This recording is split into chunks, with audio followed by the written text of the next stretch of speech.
कुछ दिनों पहले अपना साहब की बकरदगी में ट्रांसपोर्टर्स का एक वफद उससे मिलने आया था और उसमें उन्होंने अपने मसाइल कराची के मुताबिक जैसे जिसमें ये मुंबई से मुरवेज की सड़क भी शामिल थी। मैंने उनसे वादा किया था कि इंशाअल्लाह ताला हफ्ते 10 दिन के अंदर सड़क पर काम शुरू हो जाएगा और अपने वादे के मुताबिक आज मैंने सड़क का इफ्तिताह किया है।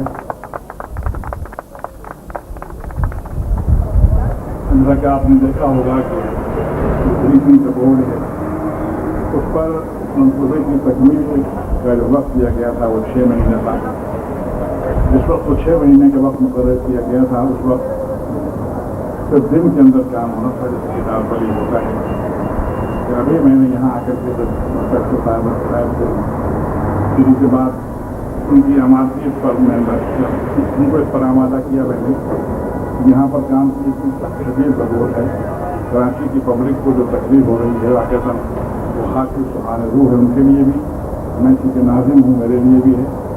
मैं आपको और यूनुस साहब को उसका जिम्मेदार समझता हूँ कि मैं ये चाहता हूँ कि ये काम जल्द से जल्द ख़त्म हो। जाहिर है कि दिन भर में काम करने के 6 महीने होते हैं तो दिन रात काम करने के उससे फायदा हो जाएगा। खुद कॉन्ट्रैक्टर साहब ने कहा कि हाँ 3 महीने में काम कर सकता हूँ दिन रात करके। मैंने वहाँ पर लिख भी किया है, मैंने भी दस्तखत किए हैं, दस्तखत की इंशाअल्लाह हज़्म वादा। वो भी पठान है, मैं भी पठान है, नाम नजीब खां है, नाम